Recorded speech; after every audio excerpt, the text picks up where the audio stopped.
your 20s, you still kind of got time to be dumb. At your 30s, it's kind of like, oh, okay, I'm starting to see some things here, and I'm working on it. And I feel like once you hit 40, not everybody, right?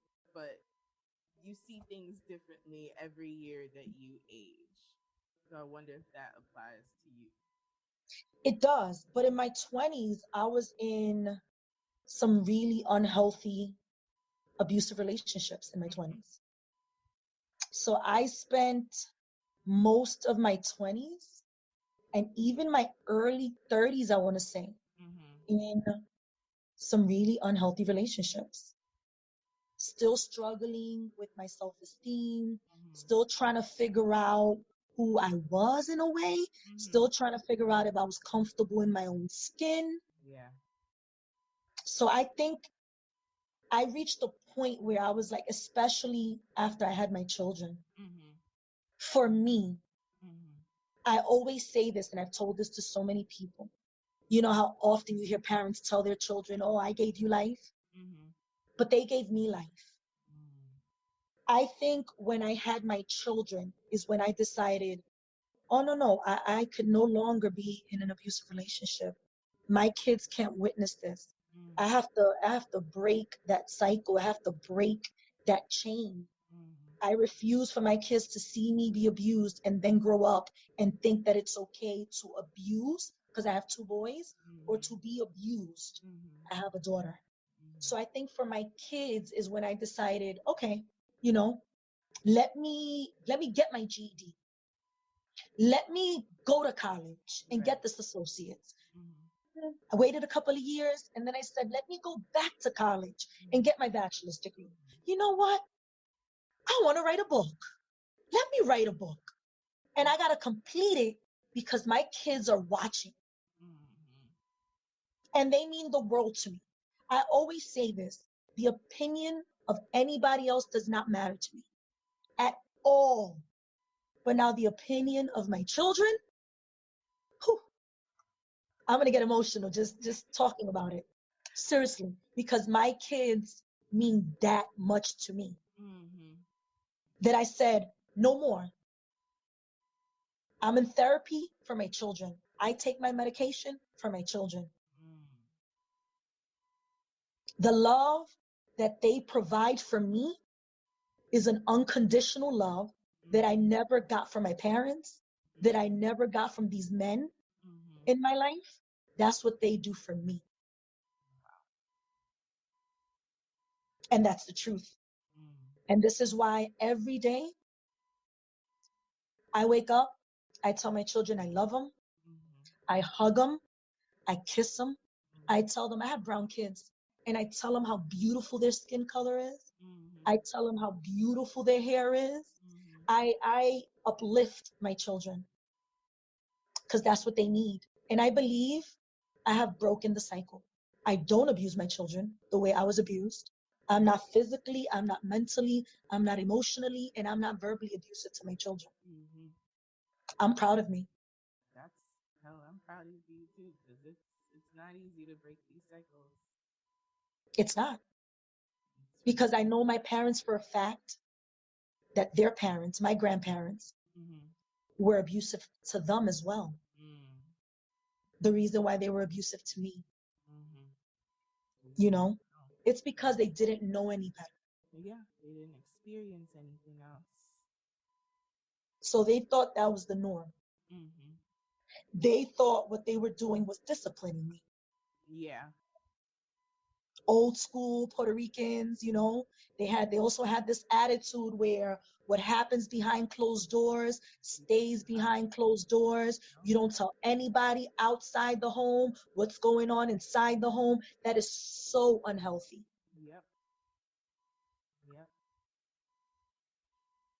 I know exactly what you mean. You say you're Black Tina, so are you an Afro Latina? I do consider myself that, as light as I am. Now, my mother... We're all different shades. Yes, that's right. Thank you. My mother is... Everyone on my mother's side of the family is dark skin. Extremely dark skin. Then my father's side of the family, they're all white, blue, green eyes, like dirty blonde hair. Yeah. It's so funny. So we are all mixed. Yeah. I know that I have African blood in me. I know that I have Spanish blood in me. Indian blood in me. It's funny because you know, sometimes unfortunately it's through funerals that we get together. And so on the last time that we did get together, because I'm Haitian and I'm Puerto Rican, and I saw like the picture of all of us, you know, all of the Puerto Rican side of my family, and that's exactly the range. It's like from dark skin all the way to blonde, blue eyed, redheads, and I'm just like, this is wild.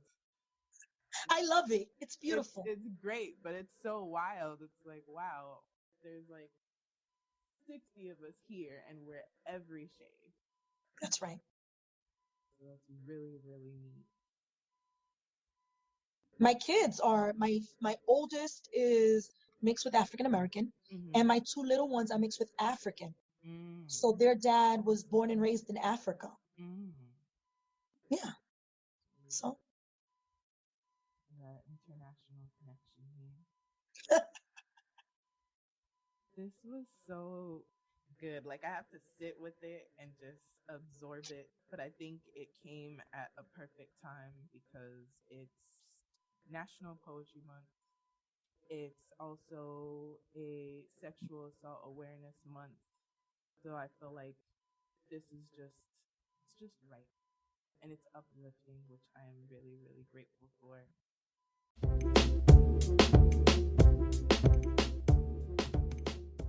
Fun fact, Magdalena and I are actually in the same anthology called Dear Sister Friend. And so if you haven't checked that out, I recommend it.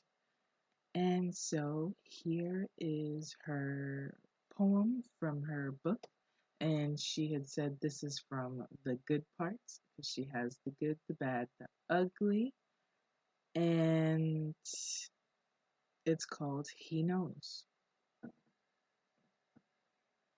He knows. I wasn't able to see it before, but I could see it now. The reason why I went through those storms and how I was able to get out. He was there, every step of the way, making sure that alive I remained. If it wasn't a man that killed me, for sure I thought it would be AIDS. I had no regard for my life. All I had was constant pain. He had a purpose for me, for my life, and he knew that my messages were deep and would reach many. He knew that my anger would subside and I would realize why I was chosen to live that life. The mental, physical, emotional, verbal, and sexual abuse happened to me so that it wouldn't happen to you. He chose me to go through all the grief because he knew that stronger it would make me. Everything in life comes with a lesson. Some of them are attached to blessings, and some teach you how to really listen. Listen to that quiet voice that comes to you in your time of need. It's him telling you he got you, but you just have to believe. And from there, I believe, is the perfect way to end this episode. Don't forget that you are magic. No te olvides que eres magia. Pas oublier que c'est magique. Thank you.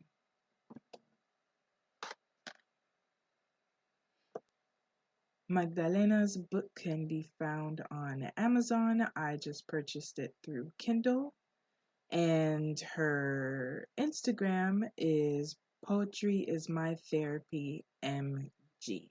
And I'll also be adding these to the show notes. She has some pretty dope work that has been showcased in different literary magazines. So check her out. Take care, be safe, happy Monday. So Anchor and I have been kicking it for as long as Creatively Exposed has been alive, which September.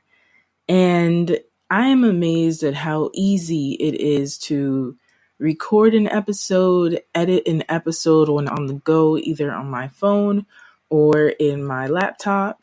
And I'm getting paid for it. I get this sponsorship and I don't need to have, a huge listenership, which is pretty dope for the beginning. And it's free, y'all.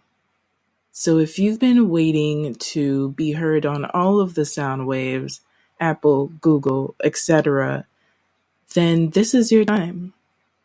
Get started on the Anchor app or online at anchor.fm and start that podcast today. Thank you for listening, everyone. Adios, nos vemos. See you later. Napalepita. This was another episode of Creatively Exposed, and you can find me on all of the interwebs as Liz Flo, LYSZFLO, and on Instagram, Creatively Exposed without the E. Sign up, show up, hit me up. There's also voice memos that you can send. Rate, review, subscribe. Let's keep the conversation going. Thank you.